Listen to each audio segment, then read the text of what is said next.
गोटा के हमर प्रणाम। जय मिथिला जय जानकी का अभिवादन। भारत में जनगणना 2021 के प्रक्रिया बहुतो जगह पर चल रहा है और अपने सब एखन देखते हेबै सोशल मीडिया में एक अवेयरनेस एक जागरूकता अभियान जकाँ चल रहा है जे अपन अपन मातृभाषा जरूर लिखाओ। जनगणना चूँकि एक एहन तथ्यांक संकलन छिए जै के आधार पर लोग के संवैधानिक अधिकार संपन्न बनायल जाय छै।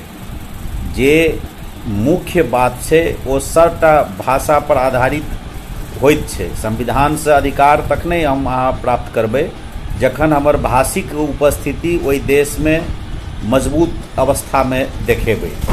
एहिठाम बहुत तरहक षड्यंत्र बहुत तरहक बात व्यवस्था एहन छै जे अहाँ हमरा पतो नहीं चलऽ दै छै। अपना मोने किओ लिख दै छै मातृभाषा के जगह पर आन भाषा। तई चीज सबसे बचे के लेल एखन सोशल मीडिया पर बहुत रास हमर सबके अभियंता सब सोशल एक्टिविस्ट सब एहि तरहक एक्टिविटीज कऽ रहल छथिन। जन जागरूकता अभियान चलेने छथिन।